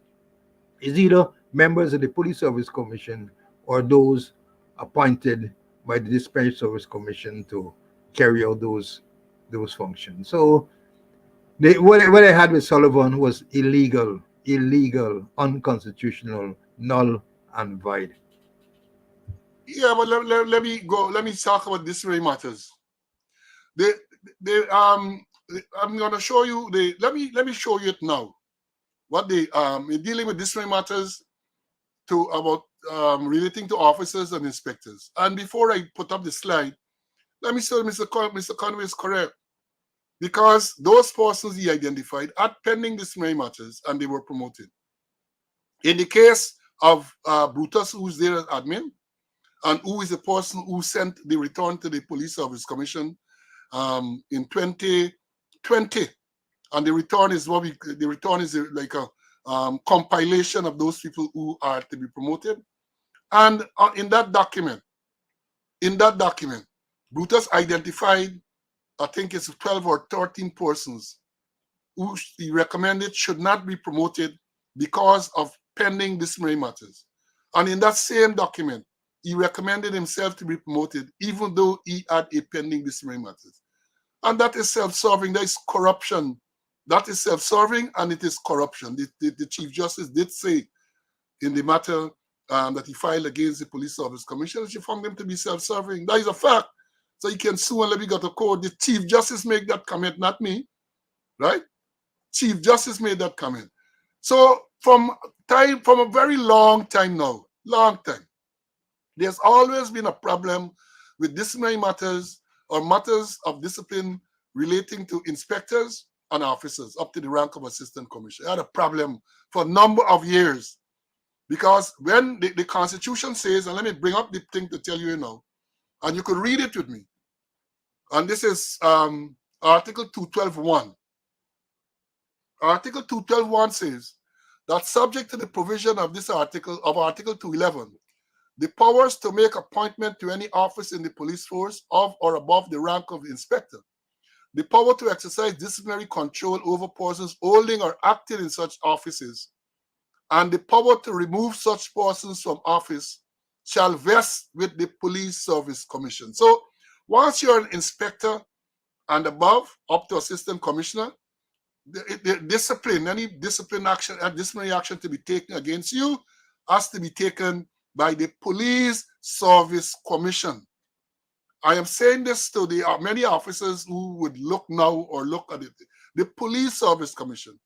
There has been a practice in recent years, in particular, because I suspect because of lack of knowledge, where officers in the force, including those in admin, including those who are command of division and branches, are attempting to discipline inspectors and officers. They're writing letter to them and telling them about discipline. And that is ultra virus the Constitution. If an officer or an inspector is alleged to have committed an offense against discipline, it has to be referred to the Police Service Commission to be dealt with. Not no commander, not no commissioner, not no admin man, not no operation man, not no. They do not have the authority to do so. That is what the Article 212 of the Constitution says. Now, let me go on to say that for a number of years, you've had problem because when you send the matters to the Police Service Commission, nothing happens. They don't do any disciplinary matter. And then what are you going to hear? You're going to hear it until when time for promotion to be made, the admin of the force or the commanders will write to say that John Jones should not be considered for promotion because of a pending disciplinary matter. Say that all the time. That is a phrase. Man should not be considered. When, in fact, the delay in the matter has nothing to do with the person who is alleged to have committed the offense against discipline. Nothing at all. And it went on like that. It went on like that for a long time, right? For years. Now, in 2009 or thereabout, I was at operation. Mr. Conway might recall. Many of the older officers will recall. I did a paper and recommended the way forward, how these matters should be dealt with. And based on the paper that I did, it was sent. Mr. Green was the commissioner. He was high in praise for the paper. Green, a liar, he was a liar at the time. The recommendations I made were sent to the Police Service Commission, and they accepted it. They accepted it as a way to deal with the disciplinary matters. Let me show you what really it is. Let me show you where the authority for that came from. And this is the same Article 212, but this is 212 subsection 2. It says here, the Police Service Commission may, by directions in writing and subject to such conditions as it thinks fit, delegate any of its powers under the preceding paragraph to any one or more members of the Commission or to the Commissioner of Police. And the part that is underlined here is important. In the case, in the case of the powers to exercise disciplinary control to any other member of the police force. That is what the article says. To any other member. So based on that, my recommendation is, or was, that when a matter is reported against an inspector or officer, the matter should be referred to the Police Service Commission. And the Police Service Commission should delegate the authority to investigate and conduct an inquiry to selected officers from the Guyana Police Force. Of course, it would be in keeping with the Police Discipline Act, Chapter 1701, Section 5.3, which outlines who can investigate. So if an inspector is alleged to have committed an offense, you have to get from an assistant superintendent up, someone is soon, well, from a chief inspector basically up to investigate. Once the investigation was done, and this was the recommendation, and the report sent to the Police Service Commission, if they believe the matter should go forward, then they should appoint, or they should cause the necessary charges to be implemented, and they should appoint a tribunal to inquire into the matter. Right? So yeah, that used to happen. We started that. And let me say this. When we went into the Police Service Commission in 2018, there was a backlog of disciplinary matters going back years and years and years. And we attacked that with some gusto. Because we said it is unfair to those ranks to have those things pending for that length of time. But what we did not do, we did not immediately just dismiss them arbitrarily, as some people had attempted to do. We said that there must be a process. We did not want to be accused of arbitrarily dismissing a matter. We said let an investigation be done on the allegation. And in the report, if a proper investigation is done, the investigator ought to point out the length of time between the allegation and the investigation, and perhaps recommend that based on that, the matter should be discontinued. And several matters were discontinued because of that. Because you had matters pending 4, 5, 6 years. And the commission wrote to those individuals to tell them about the investigation that was conducted and to tell them what was the finding, that the matter is now discontinued. They were written individual letters in those cases to tell them that. So we started to attack the thing. we started to deal with it because, as I said, it was very unfair for you to report an inspector as being disobedient or breaching the rule, and then it just left there. You're not taking the process further. And more than that, what we discovered is that the ranks, the rights of these inspectors and officers were violated by people at the Office of Professional Responsibility, where at the time we went there, you had Makanlal, retired assistant commissioner in charge of OPR, and they were investigating inspectors and officers. They were investigating without any reference to the Police Service Commission. And we discussed the matter at the Police Service Commission, and I was tasked with the responsibility of bringing this breach to the police administration's attention. And during one of the regular senior meeting where all the senior officers were present, I went there and I made a presentation to them. And I told them what the commission, what the Constitution says, that the disciplinary matters involving inspectors and officers must be dealt with by the Police Service Commission. And I told them immediately that this practice where Office of Professional Responsibility is investigating officers and inspectors without reference to the Police Service Commission must cease forthwith.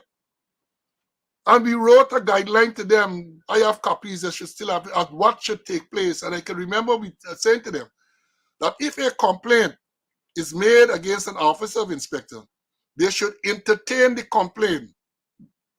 You entertain the complaint, and once the complaint is entertained, the matter has to be referred to the Police Service Commission for them to determine what further course of action should be taken. I even went so far to explain, take a statement. Somebody making a complaint, take a statement. Once a statement is taken, it has to be referred to the Police Service Commission. That is what the Constitution says. And the Police Service Commission, perhaps as we used to do, then identify, a matter of fact, when we start first, we'll then write to the Post Administration requesting they identify someone to investigate this complaint. And when they identify that person, we will then write to the person, as again what the Constitution says, delegating the authority to them to investigate the complaint. At the same time, we'll write to the person who's alleged to have committed the offense, telling them that this person has been given the authority to investigate. So we try to do everything within the confines of the law. That is what we did, within the confines of the law. So we told them, because as I said, OPR investigated. I remember a particular officer, senior officer there now, who made the point, he made the point to say that he glad that thing was clarified because he was a senior superintendent at the time.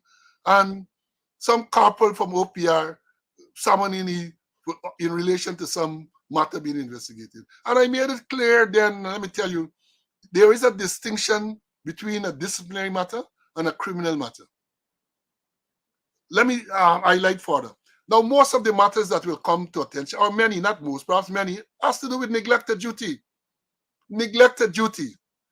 And I would say to them, if it's a neglected duty, it's not per se criminal, and therefore the 1701 and the Constitution 212, Article 212 has to be followed. If it's a criminal matter, that is something totally different. You don't have to refer to the Police Service Commission if the officer or inspector is alleged to have committed a criminal matter. That doesn't apply. But when it comes to disciplinary matter, there is a set out procedure. The Constitution says what should happen. Then we have the 1701, Section 1701 of the laws of Guyana, the Police Act, 1701 tells you the procedure. So we pointed that out to them. We pointed that out to them, and we made a lot of efforts to clear up those things. So Mr. Roy talking about this thing, and as before I bring in Mr. Conway, what they did is that they say that they appointed Sullivan, former magistrate, former police officer, to conduct disciplinary authority. Now the Constitution points out who are the disciplinary authority, and Minister Roy or no one else can. They can't appoint disciplinary authority just like that. The ultimate disciplinary authority in the police force is the Police Service Commission. And then the next level is the Commissioner of Police. And let me read this part to you before I go any further. I think it's 4, here is 3. They said the commissioner of police may, by directions given in such manner as he or she thinks fit, delegate any of his powers under this preceding paragraph to any other member of the police force. And this relates to the power to exercise disciplinary control to ranks, because while I told you that the police office commission deals with inspectors and to assistant commissioner, the commissioner of police deals from constable to sergeants, or basically station sergeant, because there's a rank as station sergeant. The commissioner of police deals with that. So the whole thing is that what happened based on that article 212.4 back in the 70s. I don't have the exact force order now, but back in the day when I used to lecture in this subject, I had all of those things as reference, and I used to give handouts to students. The then Commissioner of Police, Henry Fraser, delegated the authority, a disciplinary authority, to several persons in the force. The authority was delegated to all the divisional commanders. Once you had rank of superintendent and above, you became a disciplinary authority.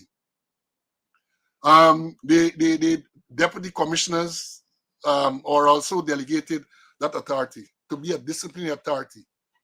Now, what they did in that order, they said that you can exercise the powers of disciplinary authority, but when it came to dismissal, reduction in rank, and fines to up to 10 days pay, as the law provides for anyone charged, and 28 days confinement to barracks with drill on anyone charged, you could not do that.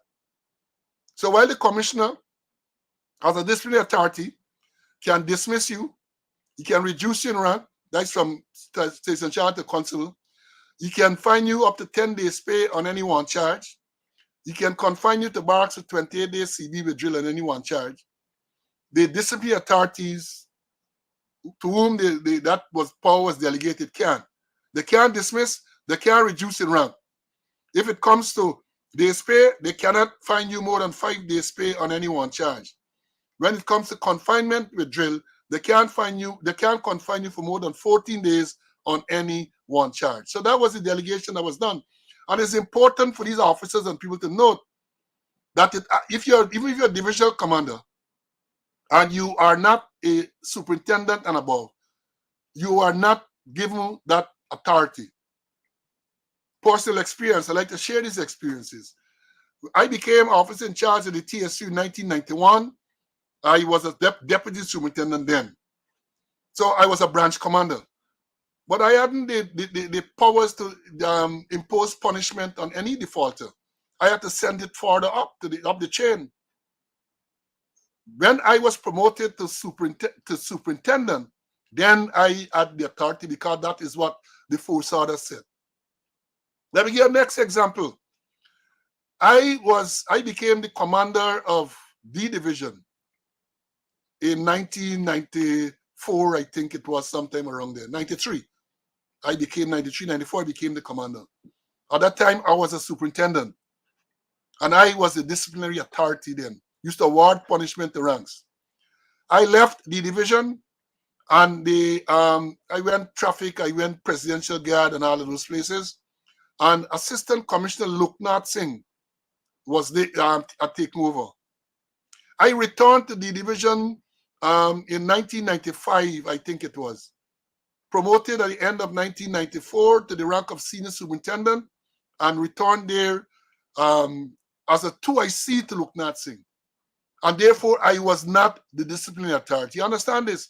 I was the disciplinary authority as a superintendent because I was the divisional commander. I returned as a senior superintendent. As a 2IC, I was not the disciplinary authority. Now, the issue that Mr. Roy raised there about Sullivan, I remember having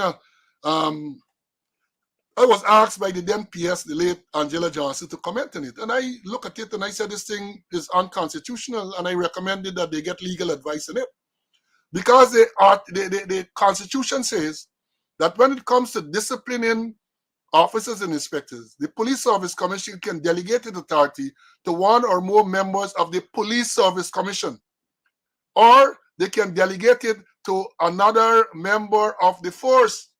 And my point was, still is, Sullivan was not a member of the Police Service Commission, nor was he a member of the Guyana Police Force. So how could he be a disciplinary authority adjudicating in matters involving inspectors and officers?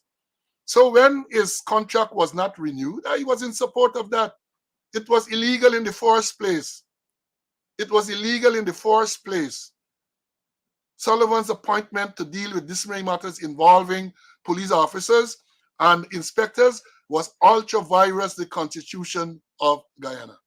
So this thing where we talk about it, and it is really, well, it shouldn't be surprising that a former minister, because he was a former minister, they didn't seek to get legal advice on this matter as to whether a rank civilian can be made to be a disciplinary authority inquiring into officers and inspectors. What authority he get to administer oath and all of that? So that is part of the problem. Let me bring you Mr. Conway to make some more comment on this, and then we're gonna move on. CC, I said a mouthful there. Maybe you'd want to clarify, and maybe you want to add. Well, I used to open the batting for the police under your captaincy, but now you bring me along to tail end, but matters not. There still runs to be scored, you know. The thing is, as you rightly mentioned, in the Constitution, it's saying that in the powers to make appointment, exercise disciplinary control, and removal from office for inspectors to assistant commissioner lies with the Police Service Commission and nobody else. But in that also, the Service Commission can appoint anybody, providing the various rank structure is followed, to investigate matters in relation to the Police Discipline Act, and for an inquiry to be conducted. Here again, the Police Service Commission has the authority to identify or to appoint persons to conduct disciplinary matters. So what Sullivan was doing was completely illegal, ultra-virus, null and void.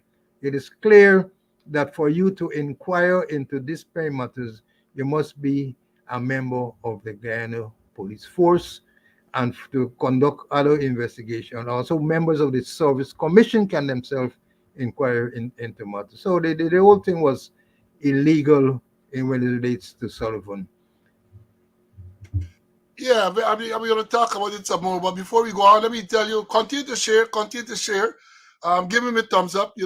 I don't think I have enough thumbs up on this left. The last time I threatened to strike, and immediately they all started giving me thumbs up and show your appreciation. But I ain't going to threaten this time to strike, and I'll just dung my tools. I will just dung my tools. I can't tell what she says, not boots on the ground now, it's slippers on the ground. That seems to be more effective. But yeah, we're gonna give me a thumbs up. We're gonna continue to bring this information to your attention. But let me revisit again this police discipline thing, because back in the day, people will tell you, I did a lot of training to ranks. I was considered one of the leading persons to train ranks in the Police Discipline Act. I trained from junior ranks all the way up to very, very senior people. And I have many of the issues that came up. I went to the legal people, Yan Chan and them, to guide and advise on how certain things should be interpreted. So I never felt that I knew it all. But at the end of the day, I think I had a very good understanding of the process. And that is what is lacking now. I said, when I used to be at the Police Service Commission as a chairman, I did a survey, an analysis, and discovered that a whole set of matters are not being dealt with. And even when they are dealt with, you get people in position and know. I remember a particular matter where a divisional commander who sits now in a very senior position, as we said a while ago, a divisional commander is a disciplinary authority once you have the rank of superintendent and above. So you can award punishment up to 5 days pay on any one charge, up to 14 days CB on any one charge. You get extra duty and all of that. You can award punishment. There was a particular matter on the East Coast where a sergeant was charged for neglect of duty. The virtual complainant, the person who made the complaint, refused to go and give evidence at the inquiry. Therefore, what happened when the inquiry was conducted? The defaulter, the sergeant, made a submission, no case submission as we would say, and the young officer who conducted the inquiry agreed because the virtual complainant did not appear and therefore no case could have been established. So the young officer quite correctly recommended to the disciplinary authority, who was the commander, that the matter should be dismissed. And do you know that commander, notwithstanding that, in the face of absolutely no evidence, found that man guilty and found the sergeant guilty and fined him 1 day's pay? Can you imagine that? And all this thing, because Mr. Conway is aware of this matter, because at the Police Service Commission, as I indicated before, when recommendations are made to promote people or not to promote, we went through the file to see justification if you are recommending the promotion, or if you are saying that the person should not be promoted. We want to see justification as well. So this particular sergeant was not recommended. And we were going through the file to see why. And let me say this, I don't know the person. But we going through the file because the man was not recommended. And then we bunks up is Mr. Conway, remember well, brought this thing to my attention, to the attention of the commission, that look, this matter, this man, because one of the reasons he wasn't recommended because he had a disciplinary conviction. And in the rules, if you have a disciplinary conviction, within 2 years of that conviction, you're not eligible to be considered for promotion.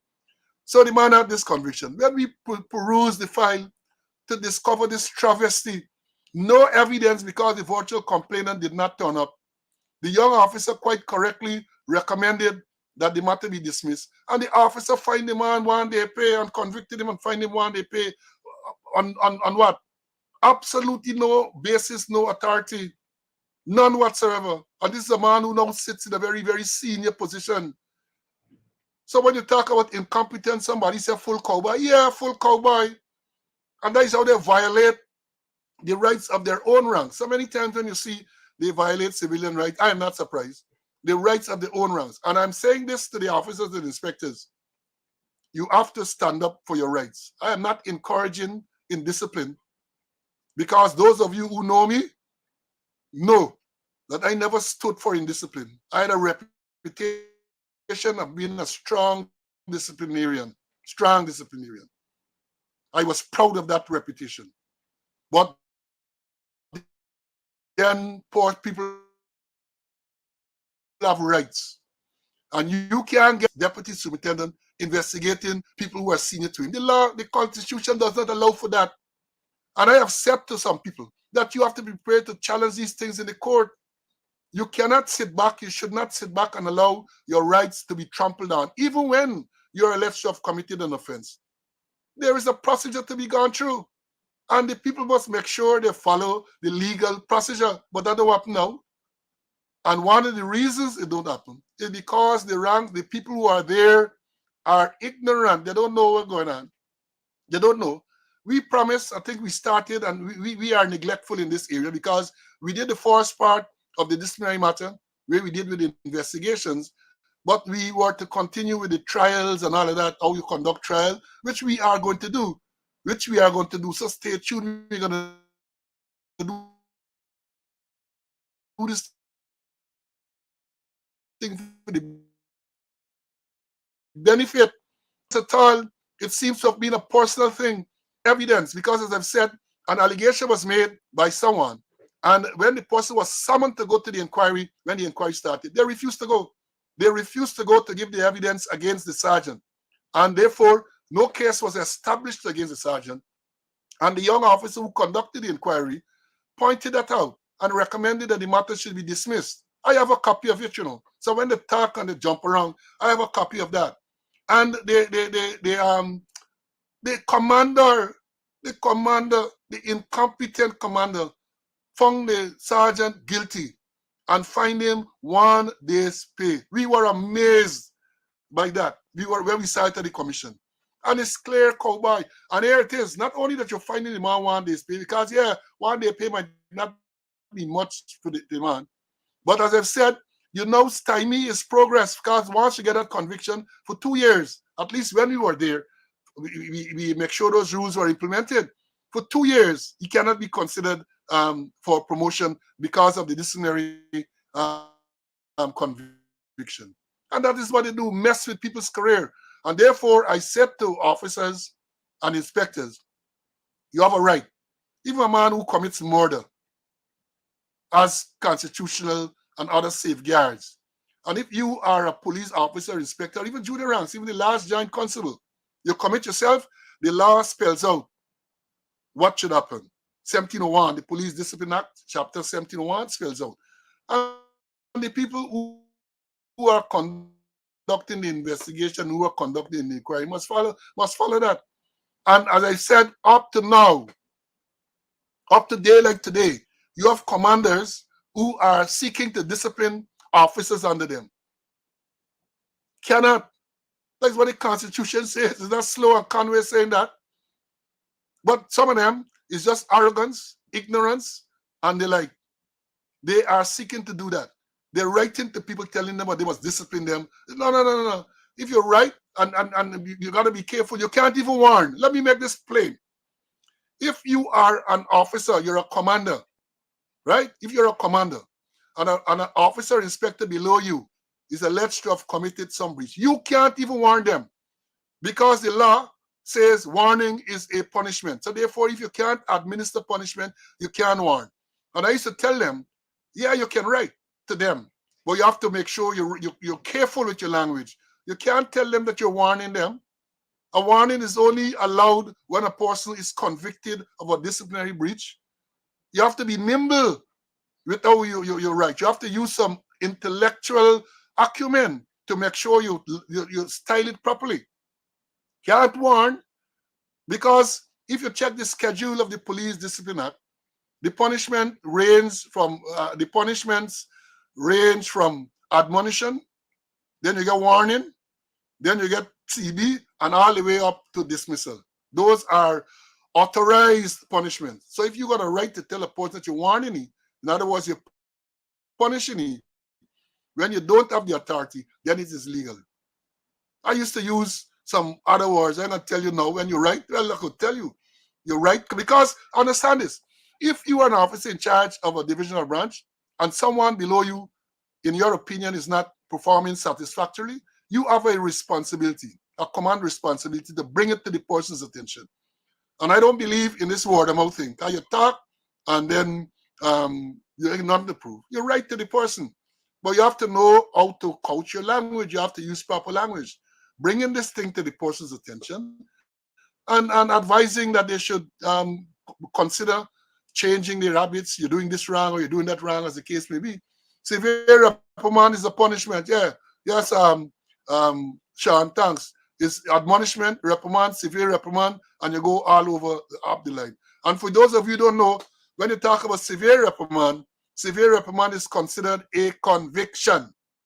So if a person is admonished, a person is warned, those things are not considered conviction. But for the time you say severe reprimand, that is considered the first or the lowest level of a conviction. You got to understand these things, officers. You have to understand. Let me bring back Mr.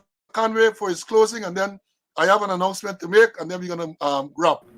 This thing we have said a lot this morning is almost 2 hours already. I didn't even realize it. Go ahead. Yeah, I think what we got to do is that we got to dedicate a whole episode to deal with these disparity matters, a whole episode to deal with it. But let me just close off by saying a couple of things. Remember, we were talking about the advice from the DPP for 3 members in 4C, a lance corporal, general duty, a traffic constable, and a traffic, and a general duty, and a CID constable to be charged criminally. And the matter were there about for over a month. Well, understand, on Friday they were charged, appearing from the magistrate, placed on $100,000 bail. But I didn't see any no publication, nothing being made. And so far they have not been interdicted. Perhaps they're going to be like the one in Borbis, the couple in Borbis, who since June month last year according to the commissioner, since the 31st of June last year, he committed the offense and he has not been interdicted. Well, I understand that you will be going to Linden. There's a big show, and I hear your Jamaica friend coming for a show over the weekend. I want to wish you well when you go to that show, Paul, with your Jamaica friend. I hope he be as bad as he want to be. Well, good you reminding me of that because the minister said the man can't perform without a Skench or whoever the pronunciation is.